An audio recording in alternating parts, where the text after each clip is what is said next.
In what ways does your media product use, develop or challenge forms and conventions of real media products? Well, we decided that as our product is only 2.5 minutes long, that we shouldn't try and subvert too many conventions. That we should try and keep to what you expect from a thriller, because actually they have been tried and tested. When an audience goes in to see a thriller, there's certain things that they want to see, and there's certain techniques that have been developed over the years of cinema that have been proven to work, so we decided to stick to those and not to be arrogant enough to believe that our own techniques were better.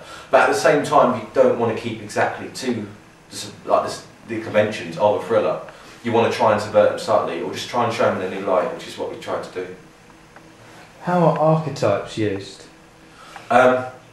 It was Russell T Davies, executive producer of Torchwood, that said that the monsters that they use, sometimes they're archetypes, just because you can tell the story quicker. You can, the audience knows the rules and expectations of that monster. If it's a werewolf, you know what it's going to be like. If it's a vampire, you know what it's going to be like.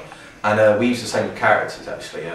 We just have a psychiatrist and the patient. The patient, there's no real character development in those 2.5 minutes. He stays on a monotonous tone, and we decided immediately you know where you are with the character. There's that sympathy, but also that slight scared feel to the character. Same for the psychiatrist.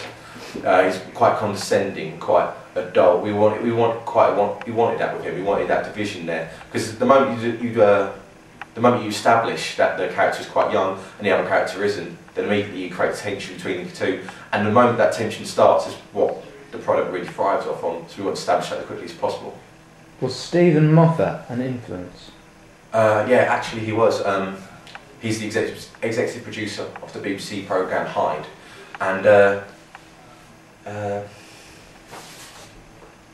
he said that the scariest moments were when the monster is about to come. When the monster does come, it's inevitable what he's going to do. Is he's going to eat you or kill you, and we know what that's going to happen. So the moment before he comes, that's the anticipation, the moment in the dark when the victim doesn't know what's going to happen. So our 2.5 minutes is pretty much the monster coming to get you. They're in the house, they're in the car. We never actually see them come into the psychiatrist's office. And we cut a minute section where they do go into Regent House, which is what our product's named after. But we cut it because we decided it's not actually scary enough. The moment they're in the building, there's nothing they can do. There's nothing scary about that. How graphic is the video? Actually, we followed the same suit as Dark Knight. In fact, that Dark Knight, people in Flexion said it should be in 15. But the reason why it was shown as a 12, because there is no graphic content in it, the tension is caused by either editing between the things, and they actually cut between, they sort of suggest things. The moment where the Joker, and he kills one of the gangster members, you never actually see him cut the member, but you see his body flop down, it's behind, and also the music in between, it builds up and there's a sting right between.